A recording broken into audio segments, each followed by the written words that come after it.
Hello दोस्तों, मैं अक्षय आर्या और आप देख रहे हैं हमारा यूट्यूब चैनल आर्या कोचिंग। जैसा कि आप जानते हैं, आप यहां पर पढ़ते हैं इंटरमीडिएट की मैथ और फिजिक्स की क्लासेस बहुत ही सरल और यूनिक तरीके से।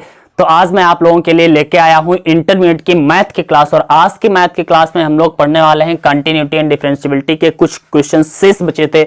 आज हम लोग इनको देखने वाले हैं। क्वेश्चन नंबर 31 से लेकर के 34 तक के क्वेश्चन अभी शेष बचे थे। तो आज हम लोग उन क्वेश्चंस को डिस्कस करने वाले हैं। तो आप लोगों से कहना चाहूंगा कि अगर अभी तक आप लोगों ने हमारे चैनल को सब्सक्राइब नहीं किया तो सब्सक्राइब कर लीजिए और बेल आइकन को जरूर प्रेस कर दीजिए, जिससे आपको आने वाले वीडियोस का नोटिफिकेशन मिल सके और आप अच्छे से पढ़ाई कर सके। ठीक है, तो आज की क्लास को स्टार्ट करते हैं। आज की क्लास में सबसे पहला क्वेश्चन हमें लेना है। क्वेश्चन नंबर 31 दिया गया, आपको स्क्रीन पर दिख रहा होगा।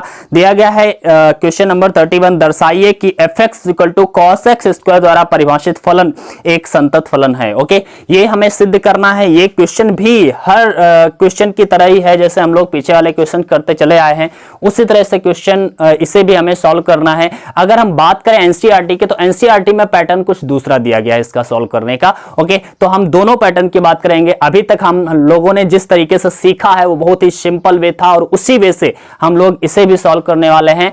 और अगर आप एनसीईआरटी पैटर्न भी सीखना चाहते हैं तो डेफिनेटली मैं आपको बताऊंगा, लेकिन एग्जाम में टेंशन नहीं लेना। एग्जाम में आप किसी भी तरीके से लगाएंगे, आपका आंसर कोई भी कट नहीं कर सकता है। ओके, सो हम दोनों तरीके आप लोगों को आज बताने वाले हैं। सबसे पहले हम लोग जो अपना तरीका जानते हैं उसे ही हम देखेंगे। यहां पर देखिए कोई बिंदु नहीं दिया गया है कि x = 2 x = 3 पर हमें चेक करना है। तो हमें यहां पर क्या करना होगा, हम कोई भी नंबर और आर्बिट्रेरी नंबर मान लेते हैं। x = c पर हम चेक कर लेते हैं। x = c पर हम इसको चेक करते हैं कि आखिर इसका वैल्यू क्या होगा। ओके, तो x = c पर हम देखें fc अगर निकालें तो ये क्या हो जाएगा, cos c²। ओके, x की जगह पे क्या हो जाएगा, c²। ओके, हम इसका LHL निकालते थे, फिर RHL निकालते थे, यही हमारे पास तरीका है। ठीक है, तो LHL निकालते हैं। LHL में क्या हो जाएगा, limit x approaches c-। Okay, c- लेते हैं तो ये क्या बन जाएगा, cos x²। तो यहां पर हमें x का वैल्यू क्या लिखना है, x का वैल्यू जो है c नहीं है बल्कि c- मतलब c से कुछ कम है। कितना कम है, मान लिया h कम है। h क्या होता है, h 0 से अप्रोच करता है। तो हम यहां पर क्या लिखने वाले हैं, लिमिट h अप्रोचेज 0 और cos x की जगह पर हम लोग लिखने वाले हैं c-h का स्क्वायर। ओके, x की जगह पर c-h का स्क्वायर लिख दिया। यहां पर हमने लिमिट ले लिया। जब हमने लिमिट लिया तो ये हो जाएगा बच्चा, h की जगह पर 0 हो जाएगा तो ये क्या बचेगा, cos c² ही निकलने वाला है। ओके, हमने देखा LHL हमने निकाल लिया है। LHL जब निकाल लिया है तो इसका RHL भाई निकाल लेते हैं। तो RHL निकालते हैं तो RHL में क्या होता है, limit x approaches c plus होता है cos x²। देन हमें क्या करना है, अब की बार में लिमिट h अप्रोचेज 0 करना होता है और cos x की जगह पर हमें क्या लिखना है, अब की बार तो cos x की जगह पे हमने लिखना है c+h। ओके, पिछले वाले में क्या लिखा था, c-h, वो LHL के लिए था, RHL के लिए c+h हो जाएगा, का स्क्वायर लगा देंगे। यहां पर भी हम लिमिट रख देंगे h की जगह पर 0, तो ये बचेगा केवल c² ही। तो बचेगा क्या बच्चा,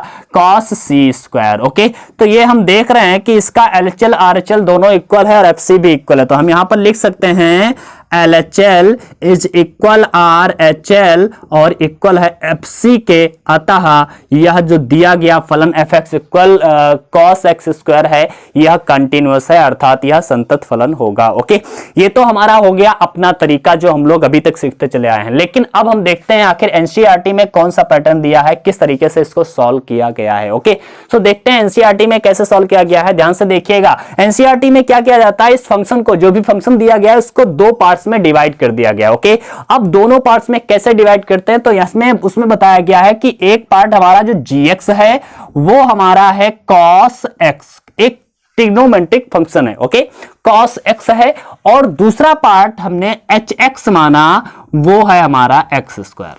ओके, cos एक पार्ट है, x² एक पार्ट है। लेकिन cos केवल तो नहीं लिख सकते, क्योंकि cos कोई फंक्शन थोड़ी होता है। cos x हो या cos कुछ भी हो, वो फंक्शन होता है। तो हम क्या लिखेंगे, cos x लिख लिया एक फंक्शन, x² लिख लिया दूसरा फंक्शन। ओके, अब ध्यान से देखिएगा, यहां पर cos x क्या है, ट्रिग्नोमेट्रिक फंक्शन है। इसका मतलब है कोई भी ट्रिग्नोमेट्रिक फंक्शन होता है, त्रिकोणमितीय फलन कोई भी हो, cos x हो, sin x हो, tan x हो, कोई भी हो, वह संतत होता है, वह कंटिन्यूअस होता है। 100% आपको ये पता होना चाहिए। ओके, x² जो है ये क्या है, एक पैराबोला है। मतलब y इक्वल एक्स स्क्वायर एक पैराबोला है। पैराबोला भी हमेशा कंटिन्यूअस होता है। ओके, सो याद रखिएगा ट्रिग्नोमेट्री फंक्शन क्यों कंटिन्यूअस होता है, क्योंकि हमें याद है कि कोई भी ट्रिग्नोमेट्री फंक्शन हो इस तरह से होता है, ठीक है, ये कहीं पर ब्रेक नहीं होता है। अगर कहीं पर ब्रेक नहीं होता है वही तो कंटिन्यूअस कहा जाता है। अगर वो ब्रेक हो जाता है तो इसका मतलब वो डिसकंटिन्यूअस है। जैसे अगर हम इंटीजर्स की बात करें तो इंटीजर्स का फंक्शन कुछ इस तरह से चलता है, ठीक है, तो हर बिंदु पर ये ब्रेक हो रहा है, जुड़े हुए नहीं है, ठीक है, यहां पर जुड़े हुए नहीं है, तो ये क्या हो जाता है, ये डिसकंटिन्यूअस है। लेकिन यहां पर देख रहे हैं कि हर पॉइंट जुड़ा हुआ है एक दूसरे से, कहीं पर रुका हुआ नहीं है। अगर ऐसा होता यहां पर चल के फिर यहां पर टूट जाता, फिर यहां से स्टार्ट ऐसा होता तो हम इसे भी डिसकंटिन्यूअस कहते हैं। तो हमें याद रखना है कोई भी ट्रिग्नोमेट्रिक फंक्शन होता है वह कंटिन्यूअस होता है। ओके, ये याद रखिएगा। अब ये पैराबोला है, पैराबोला भाई ऐसे बनता है, ऐसे इस तरह से बनता है यू शेप का। ओके, अब यू शेप का बनता है तो ऐसा तो है नहीं कि ये यहां पर आया फिर यहां पर छोड़ करके इधर जाता है, ठीक है,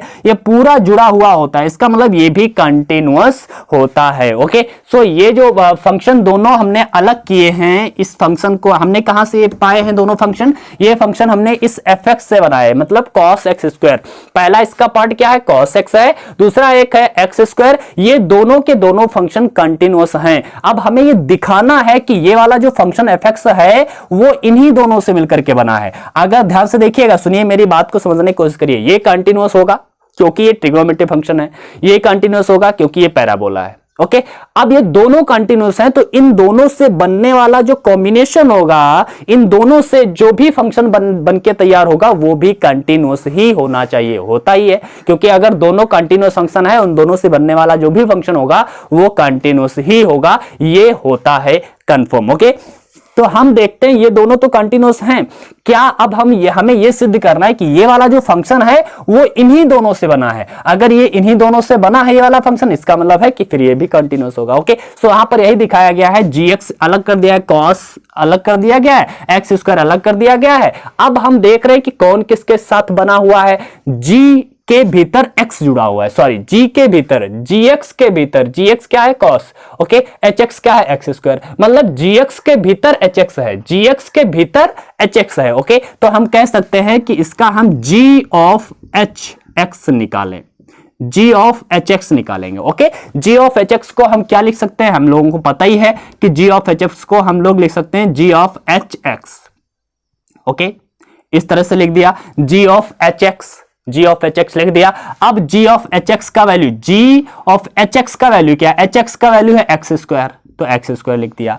अब gx का वैल्यू क्या है, तो gx का वैल्यू है cos x। ओके, ध्यान से देखिएगा, ये आप लोग उसमें पढ़ चुके हैं पहले जब हमने रिलेशन फंक्शन पढ़ाया था, ठीक है, गॉफ फॉग जो हमने बताया था, ठीक है, तो वही उसी तरीके से लगना है। g ऑफ hx है, hx का वैल्यू क्या था, x स्क्वायर है, gx का वैल्यू क्या है, cos x, gx स्क्वायर का वैल्यू क्या हो जाएगा, cos x स्क्वायर, क्योंकि जहां पर x है तो यहां पर x था, यहां पर x स्क्वायर है तो यहां पर x स्क्वायर हो जाएगा। इसका मतलब है gx स्क्वायर का वैल्यू क्या होने वाला है हमारा, cos x स्क्वायर। ओके, अब हम देख रहे हैं कि cos x स्क्वायर ये क्या है, ये fx निकल के आ गया, यही तो था हमारा fx, यही तो था हमारा fx। इसका मतलब है कि ये कंटिन्यूअस था, ये कंटिन्यूअस है, और इन दोनों से बनने वाला फंक्शन fx जो है वह भी कंटिन्यूअस होगा। तो हम नीचे यहां पर लिख देंगे g तथा h दोनों ही फलन संतत हैं, अतः इन दोनों से बनने वाला फलन fx भी संतत फलन होगा। ऐसे आपको ये लैंग्वेज नीचे लिखनी पड़ेगी। क्या लिखना है, g मतलब एक ये फंक्शन तथा h ये फंक्शन, g तथा h दोनों ही फलन संतत फलन हैं, इसलिए इन दोनों से बनने वाला फलन fx भी संतत फलन होगा। ये प्रूफ हो गया है और यही हमको प्रूफ करना था। ओके, सो इस तरह से एनसीईआरटी में प्रूफ किया जाता है। अब हम लोगों ने जो अपना तरीका सीखा था बहुत ही सिंपल है, आप लोग आराम से कर सकते हैं, ठीक है, कोई बात नहीं है, आप लोग इस तरह से भी कर सकते हैं, डोंट वरी। ओके, सो मेरे ख्याल से आपको समझ में आया होगा, और आप लोग ये तो जानते हैं कि आखिर ये संतत क्यों है, क्योंकि यह ट्रिग्नोमेट्रिक फंक्शन है, मतलब त्रिकोणमितीय फलन है। ये क्यों है, क्योंकि ये पैराबोला है, पैराबोला भी होता है। तो हम ये तरीका तभी अप्लाई कर सकते हैं जब हमें पता हो कि कौन कौन से फलन कंटिन्यूअस होते हैं। ओके, ये हमें पता होना चाहिए। अगर हम बात करें ट्रिग्नोमेट्री फंक्शन, ये भी कंटिन्यूअस होता है, पैराबोला ये भी कंटिन्यूअस होता है, अगर कोई हम कह सकते हैं मॉडुलस फंक्शन हो वो भी कंटिन्यूअस ही होता है। ओके, सो ये आपको बातें पता होनी चाहिए। आगे हम चलते हैं, आगे के क्वेश्चंस हम लोग इसी तरीके से आगे बता देते हैं तो आपको सरल लगने लगेगा धीरे धीरे। तो मैं आपको क्वेश्चन नंबर 32 पर लेके चलता हूं। 32 सारे के सारे क्वेश्चन जो हमारा तरीका था वैसे ही सॉल्व कर सकते हैं, डोंट वरी, लेकिन फिर भी हम लोग दोनों तरीके से सॉल्व करके दिखाते हैं। लेकिन आपको एक तरीका तो पता ही है, तो केवल एक ही तरीका मैं आपको बताने वाला हूं। ओके, यहां पर दिया गया है मॉडुलस कॉस एक्स। ओके, ये एक फंक्शन दिया गया है 32 में, बताया गया द्वारा परिभाषित फलन एक संतत फलन है, दिखाना है, दर्शाना है कि यह फलन संतत फलन है। ओके, प्रूफ करना है। अच्छा, प्रूफ करना है तो हमें क्या करना है, हम अपना तरीका इस्तेमाल कर सकते हैं, एलएचएल आरएचएल निकाल सकते हैं। ओके, लेकिन वैसे आप लोग कर ही लेंगे। मैं आपको दूसरा तरीका बताता हूं जो एनसीईआरटी में मेंशन किया गया। ओके, सो ये क्या है, सबसे पहले हम लोग क्या करते हैं, यहां पर पहले हम जी एक फंक्शन मान लेते हैं cos x। ओके, क्या मान लेते हैं, cos x, gx इक्वल हमने मान लिया है cos x, और hx जो है उसको हमने क्या मान लिया है, मॉडुलस। भाई एक मॉडुलस फंक्शन है अलग और एक cos x अलग है, cos x अलग है, मॉडुलस अलग है। मॉडुलस केवल थोड़ी लिख दोगे भाई, इसके साथ में भी तो x रहेगा ना, डोंट वरी, ठीक है, क्योंकि x में फलन है तो x रहेगा। तो ये हमने दो फंक्शन अलग कर दिए, gx अलग कर दिया, hx को हमने मॉडुलस कर दिया। ओके, अब ध्यान से देखिएगा, अब हमें ये देखना है कि ये तो ट्रिग्नोमेट्री फंक्शन है, ये तो संतत होता है। ओके, ये क्या है, मॉडुलस फंक्शन है, ये भी संतत होता है। अगर ये दोनों संतत हैं तो इसका मतलब है इसके कॉम्बिनेशन से जो भी फलन बनेगा वो भी संतत होगा। अब हम इसके कॉम्बिनेशन से देखें क्या ये वाला फलन इन्हीं के कॉम्बिनेशन से बना है, अगर बना है तो इसका मतलब ये भी संतत होगा। ओके, सो अब ट्राई करते हैं। तो हम यहां पर सबसे पहले देखते हैं कि किसके भीतर है, मॉडुलस के भीतर कॉस है या कॉस के भीतर मॉडुलस है। तो हमें पता चल रहा है मॉडुलस के भीतर कॉस है, इसका मतलब है मॉडुलस के भीतर कॉस है, मतलब h के भीतर g है। तो हम यहां पर क्या निकाल रहे हैं, h of g। Okay, h of gx निकालेंगे। अब की बार हम क्या निकालेंगे, h ऑफ gx। तो ये क्या हो जाएगा बच्चा, h ऑफ gx, इस तरह से हम इसको लिख सकते हैं ना। अब हमने ऐसे लिख दिया, चलो हम यहां पर क्या लिखने वाले हैं, h ऑफ gx। gx का वैल्यू बताइएगा जरा, तो gx का वैल्यू है बच्चा cos x। Okay, cos x, gx का वैल्यू क्या है, cos x। अब h cos x का वैल्यू क्या हो जाएगा, तो h x का वैल्यू क्या है, h x का वैल्यू है मॉडुलस x। ओके, तो h cos x का वैल्यू क्या हो जाएगा, x की जगह पर यहां पर cos x है, h अपनी जगह पर है, x की जगह पर cos x है, इसका मतलब इधर भी x की जगह पर क्या हो जाएगा, cos x हो जाएगा। तो हम इसका h cos x का वैल्यू क्या लिख सकते हैं, मॉडुलस x की जगह पर क्या होने वाला है, cos x होने वाला है। अब देखिएगा ये जो फंक्शन है यही तो f था हमारा, यही तो f था। इसका मतलब है जो f है वो इन्हीं दोनों फंक्शन से बना हुआ है, अतः ये भी फलन जो है संतत फलन कहलाएगा। समझ रहे हैं ना। तो यही नीचे इसमें भी वही लैंग्वेज लिखनी है कि लिखेंगे कि g तथा h दोनों फलन संतत फलन हैं, अतः इन दोनों के कॉम्बिनेशन से बनने वाला फलन f भी संतत फलन होगा। ओके, इस तरह से नीचे आपको ये एक डिफिनेशन, एक तरीके से हम कह सकते हैं, ये लाइन जरूर लिखनी है। ठीक है, जब आप लिखेंगे तभी आप लोग इसे सही कर पाएंगे। ओके, सो मेरे ख्याल से आपको ये समझ में आ रहा होगा, बहुत ही इजी है ये वाला भी तरीका, बहुत ही इजी है। और पहला वाला तरीका तो आप लोग जानते ही हैं, वैसे भी कर सकते हैं, डोंट वरी। ओके, तो अब हम चलते हैं क्वेश्चन नंबर 33 पर। ओके, क्वेश्चन नंबर 33 क्या कह रहा है, साइन एक्स एक फंक्शन दिया गया है, फंक्शन दिया गया है, क्या है, sine modulus x. Okay, sine modulus x. तो यहां पर हम लोग क्या करने वाले हैं, वही काम करने वाले हैं, दो भागों में तोड़ देते हैं। देखो अपना तरीका तो अपना आप इस्तेमाल कर सकते हैं, एलएचएल आरएचएल वाला अपने तरीके से कर सकते हैं, लेकिन मैं यहां पर एनसीईआरटी वाला आज मेंशन कर रहा हूं तरीका। ठीक है, वो अपने तरीके से आप लोग कर लेना, कोई दिक्कत वाली बात नहीं, मेरे ख्याल से आप लोग कर सकते हैं। यहां पर एनसीईआरटी वाला तरीका भी मैं यहां पर बता दे रहा हूं, ध्यान से देखिएगा। इसमें क्या करना है, हमें पहले इसे दो भागों में तोड़ना है। सबसे पहला पार्ट gx इक्वल क्या हो जाएगा, हम यहां पर लिख दिया करना, माना या let be. Okay, x equal gx equal क्या हो जाएगा, साइन x। एक तो ट्रिग्नोमेट्री फंक्शन हो गया, साइन को अलग कर दिया, जैसे पहले वाला था cos x था, ठीक है, cos x स्क्वायर था, तो यहां पर हमने इसको अलग कर दिया। दूसरा वाला जो फंक्शन है hx, इसको हमने क्या माना, मॉडुलस x।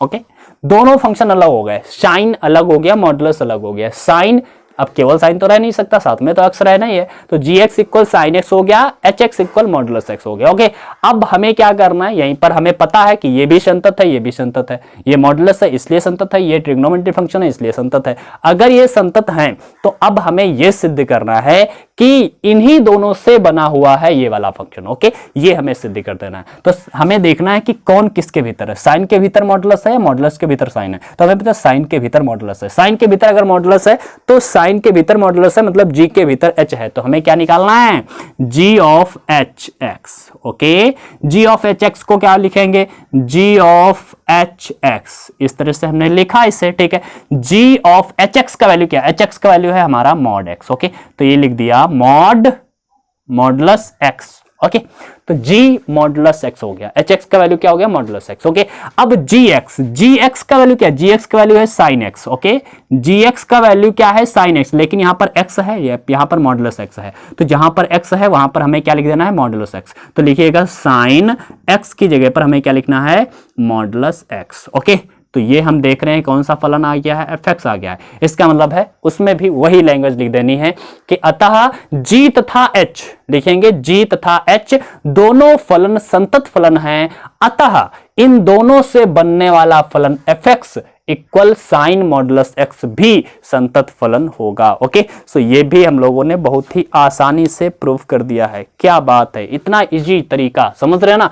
तो ये भी आप लोग आसानी से कर सकते हैं, मेरे ख्याल से आपको समझ में अब तो आ ही गया होगा। ठीक है, अब हम चलते हैं अगले क्वेश्चन पर, क्वेश्चन नंबर 34, एक्सरसाइज का लास्ट क्वेश्चन, लेकिन थोड़ा सा बड़ा क्वेश्चन है, थोड़ा सा अटपटा क्वेश्चन है, समझने की कोशिश करिएगा। कुछ भी नहीं है, हर तरीका आप लोगों को मैंने बताया ना, हम हर क्वेश्चन को थोड़ा सा सरल तरीके से समझने की कोशिश करते हैं, तो हम यहां भी करेंगे भाई, कोई दिक्कत वाली बात नहीं है। ठीक है, ये दिया गया f x equal to modulus x minus modulus x plus 1 द्वारा परिभाषित फलन एफ के सभी असांतत्य के बिंदुओं को ज्ञात कीजिए। क्या ज्ञात करना है, असांतत्य के बिंदुओं को ज्ञात करना है, हमें सिद्ध नहीं करना है कि ये संतत है या असंतत है। अगर हमें सिद्ध करना होता तो हम एक्स इक्वल सी पर कुछ भी चेक कर लेते, लेकिन असांतत्य बिंदु हमको प्राप्त करना है, ऐसी कंडीशन में हम x इक्वल सी पर थोड़ी निकाल सकते हैं।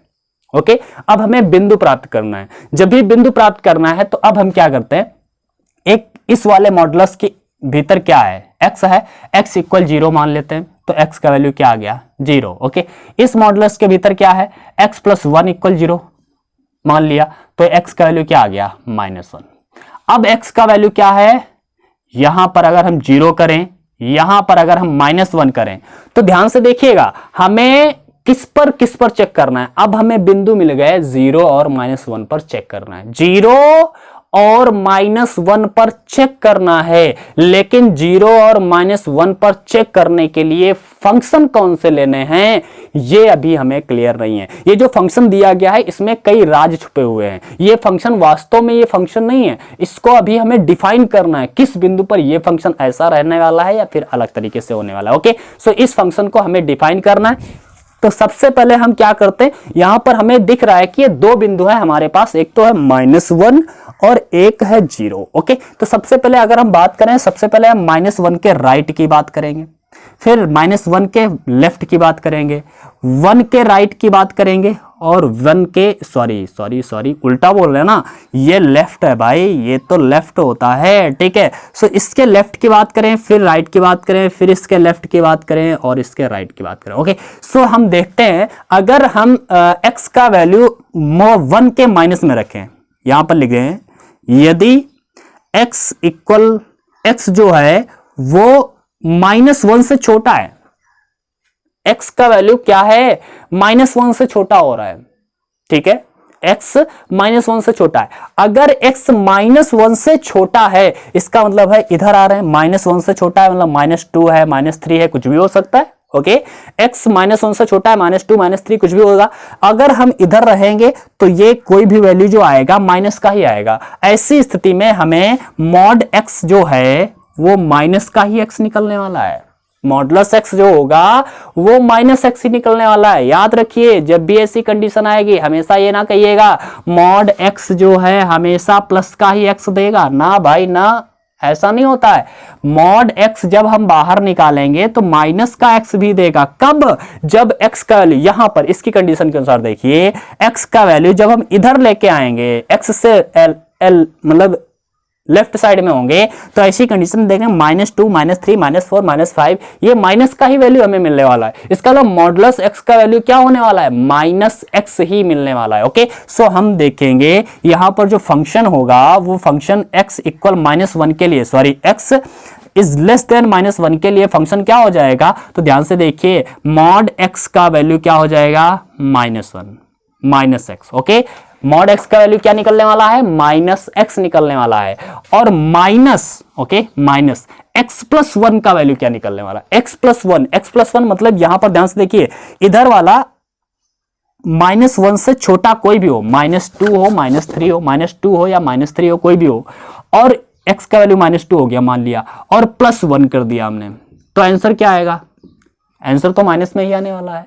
अगर हम -1 के लेफ्ट में कोई भी संख्या ले लें, -3 ले लें, -4 ले लें, तो यहां पर x+1 का वैल्यू क्या आने वाला है? माइनस का या प्लस का? तो x अगर -1 के लेफ्ट में है, -2 हो सकता है, -3 हो सकता है, -4 हो सकता है, कुछ भी ले लीजिए, ठीक है, तो हमेशा आंसर माइनस का ही मिलेगा। इसका मतलब x+1 भी माइनस का ही निकलेगा। ओके, सो ये जो x+1 है ये भी माइनस का निकलेगा, तो हम यहां पर लिख देते हैं माइनस का निकलेगा क्या? x+1। ओके, मॉडुलस से बाहर किया ब्रैकेट में, ठीक है, ये माइनस का निकलेगा। देखो माइनस पहले से था और ये इसका वैल्यू भी माइनस का ही आने वाला, इसलिए मैंने ऐसा कर दिया। तो ये क्या बन जाएगा बच्चा? ये माइनस माइनस तो प्लस हो जाएगा, तो -x माइनस हो गया, प्लस बचा क्या हमारे पास? x+1। ओके, सो ये हम देख रहे हैं दुनियादारी खत्म हो गया और यहां पर आंसर क्या आ गया है? 1। ओके, सो ये हमने देखा x इज लेस देन -1 के लिए फंक्शन हमारा क्या है? 1 है। ओके, अभी और इसे डिफाइन करना है। x के राइट में चलते हैं। ओके, x के राइट में चलते हैं, जरा ध्यान से देखिएगा इस क्वेश्चन को।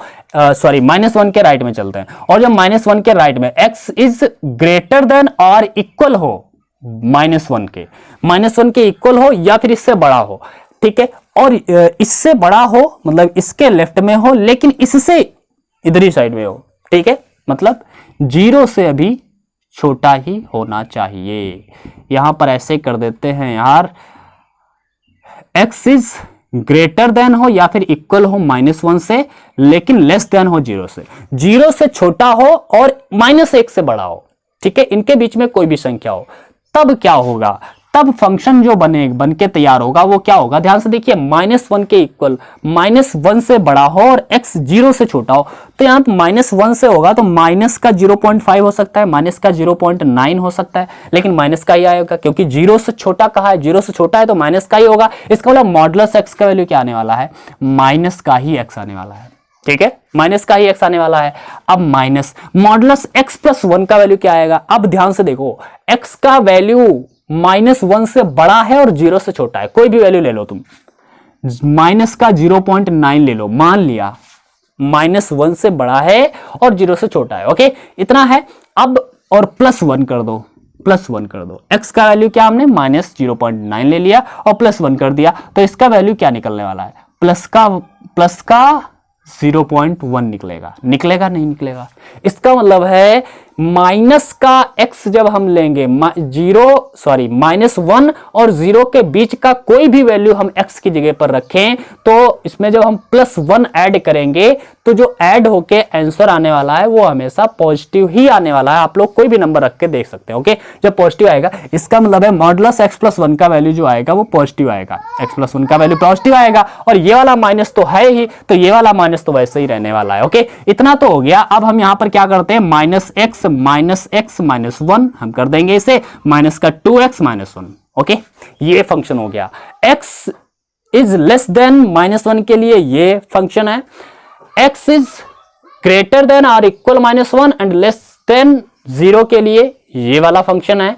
अब हम 0 से ग्रेटर के लिए देख लेते हैं, when x is greater than 0 और या फिर और इक्वल 0 के इक्वल हो या फिर 0 से बड़ा हो, इसके लिए हमारा वैल्यू क्या होना चाहिए? ध्यान से देखिएगा, इसके लिए फंक्शन क्या होगा? तो fx इक्वल, हम ध्यान से देखें, fx इक्वल क्या हो जाएगा? fx इक्वल जीरो से बड़ा हो या फिर जीरो हो, जीरो रख लो या जीरो से बड़ा 1 2 3 4 कुछ भी रख लो, तो यार इसका पॉजिटिव ही रहने वाला है, नेगेटिव आता है भाई। माइनस का तो रख नहीं रहे, माइनस का 1 माइनस का 2 माइनस का 3, तो माइनस का वैल्यू नहीं निकलने वाला है। अब क्या पॉजिटिव आएगा, क्योंकि जीरो से बड़े की बात की है तो इसका वैल्यू भी पॉजिटिव आएगा, और जीरो से बड़े की बात की है तो जीरो रखो या जीरो से बड़ा 1 रखो, 2 रखो, 1 2 जोड़ोगे तब भी इसका भी वैल्यू पॉजिटिव ही आने वाला है। इसका मतलब माइनस का ये भी पॉजिटिव ही रहने वाला है, x+1। ओके, सो ये हो जाएगा x -1 कैंसल आउट हो जाएगा, माइनस का 1 आंसर होगा।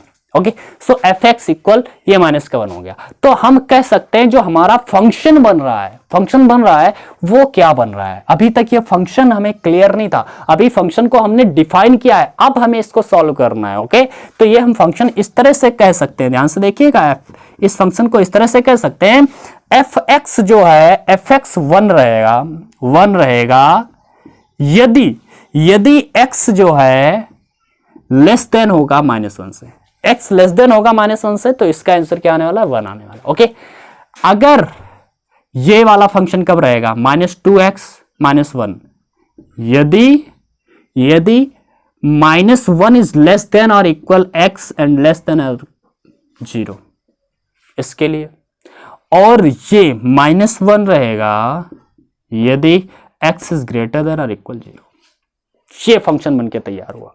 इसी फंक्शन को अब हमें सॉल्व करना है जैसे हम लोग पुराने क्वेश्चंस किया करते थे। तो इसको हम जरा मिटा रहे हैं और आप लोगों को इस फंक्शन को सॉल्व करके दिखाते हैं। ओके, एक बार हम इस फंक्शन को यहां पर जरा लिख लेते हैं, ध्यान से देखिएगा क्या है। fx इक्वल दिया गया है हमारा 1 यदि x is less than -1। Okay, -2x -1 यदि -1 less than equal x is less than 0, okay, and -1 यदि x is greater than or equal 0। Okay, ये फंक्शन दिया गया, ये फंक्शन अब हमने डिफाइन कर लिया। पहले जो फंक्शन था थोड़ा सा विस्तार में नहीं दिया गया था और हम लोगों को समझ में नहीं आ रहा था, अब हम लोगों को अच्छे से समझ में आ रहा है। अब हमें क्या करना है भाई, 2 पॉइंट दिए हैं, एक तो -1 दिया है, एक 0 है, दोनों पे हमें चेक कर लेना है कि किस पर कंटिन्यूअस है, किस पर संतत है और किस पर असंतत है। ओके, हमें असंतत बिंदु प्राप्त करने हैं, तो देखते हैं कौन सा असांतत्य बिंदु है यहां पर। ठीक है,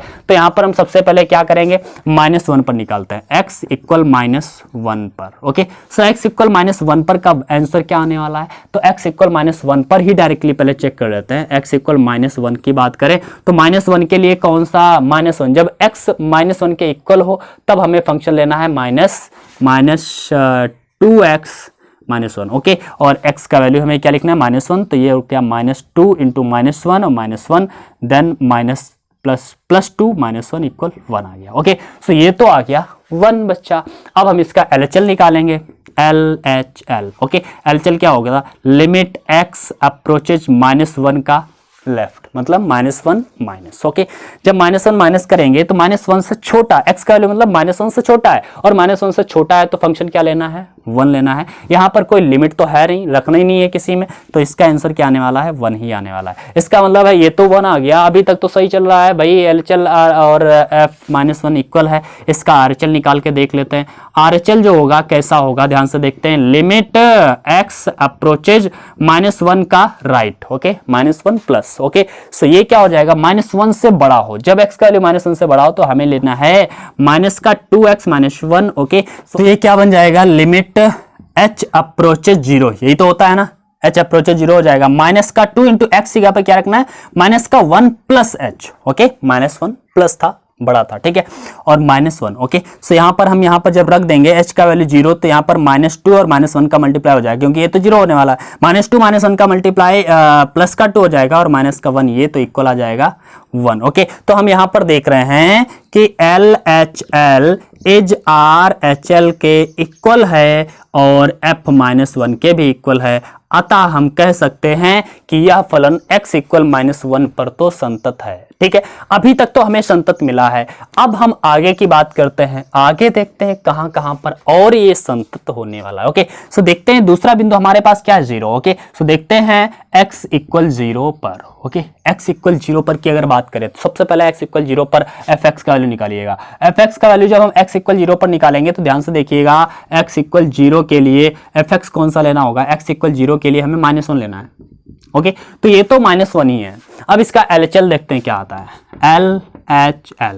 ओके, LHL देखते हैं तो ये क्या होता है, limit x approaches 0 minus, 0 minus मतलब 0 से छोटा है। x का वैल्यू जब भी 0 से छोटा होगा हमें फंक्शन लेना है -2x -1। अब हम क्या करेंगे, यहां पर लिमिट चेंज करते हैं, h अप्रोचेज 0 लिखते हैं और माइनस का 2x की जगह पर 0 माइनस h लिखना है, 0 माइनस h -1 और यहां पर लिमिट रख देंगे तो ये तो हो जाएगा माइनस का 2 इंटू में 0 माइनस 1। ओके, सो ये भाई 0 से 0 गया 0, 0 से और -2 का मल्टीप्लाई 0 हो जाएगा, 0 -1 अर्थात -1 ही आने वाला है। इसका भी RHL निकाल के देखते हैं, RHL निकालिए तो ये क्या बन जाएगा, limit x approaches 0 plus. Okay, 0 plus के लिए 0 प्लस मतलब 0 से बड़ा, x का वैल्यू 0 से बड़ा है तो हमें कौन सा फंक्शन लेना, -1। ओके, सो यहां पर हमने ले लिया है -1। अब बच्चा -1, यहां पर तो कोई लिमिट रखनी नहीं है तो आंसर क्या आने वाला है, -1 अर्थात हम कह सकते हैं LHL is equal RHL is equal F0। अतः यह फलन x इक्वल 0 पर भी संतत है। हमारे पास जो बिंदु थे -1 और 0, इन दोनों पर फलन संतत है, अतः हम कहेंगे कि अतः इसका कोई भी असांतत्य का बिंदु प्राप्त नहीं होगा। यह किसी भी बिंदु पर असांतत्य नहीं है, अर्थात असांतत्यता का कोई बिंदु नहीं है। ओके, कहीं पर भी ये डिसकंटिन्यूअस नहीं है, हर जगह पर कंटिन्यूअस है, ये हम कह सकते हैं। ओके, सो मेरे ख्याल से आपको ये क्वेश्चन समझ में आया होगा अच्छे से। अगर नहीं आया है एक बार इस क्वेश्चन को दोबारा देखिएगा, अच्छे से समझ में आ जाएगा। और इसी प्रकार से आप लोग हमें सपोर्ट करते रहिए और वीडियो अगर पसंद आया तो इसे लाइक करिएगा, अपने दोस्तों के साथ शेयर करिएगा और कमेंट करके बताइएगा जरूर कि आपको कोई दिक्कत हो तब भी आप पूछ सकते हैं। अगर किसी भी क्वेश्चन में आपको दिक्कत आ रही है इस प्रश्नावली से रिलेटेड तो आप किसी भी तरीके से आप लोग हमसे पूछ सकते हैं। और आप लोग हमें इंस्टा पर भी फॉलो कर सकते हैं। इंस्टा पर फॉलो करने के लिए आप सर्च करेंगे आर्या _सर। ओके, सर्च करिएगा, आपको हमारा अकाउंट मिल जाएगा, फॉलो करिएगा। वहां पर आप किसी भी तरह का क्वेश्चन आप हमसे पूछ सकते हैं, लेकिन हाँ, जिस समय मुझे टाइम लगेगा उसी समय मैं आपको आंसर दे पाऊंगा। ओके, सो डोंट वरी, आप लोग अच्छे से पढ़ाई करते रहिए, क्वेश्चन पूछते रहिए। और अभी स्कूल तो खुल नहीं रहे हैं, इसलिए अपनी पढ़ाई को कमजोर मत करिएगा, क्योंकि एग्जाम आपका रास्ता नहीं देखेगा। ठीक है, थोड़ा लेट होते चले जा रहे हैं, स्कूल्स कोचिंग्स के चक्कर में मत पड़िएगा कि अभी नहीं खुल रही हैं तो अब हम क्या करें। भाई, आपके पास मोबाइल है, आप मोबाइल से पढ़िए और पढ़ते रहिए। ओके, सो आज की क्लास में बस इतना ही, फिर हम मिलेंगे नई क्लास में, अगली क्लास में। तब तक के लिए गुड बाय।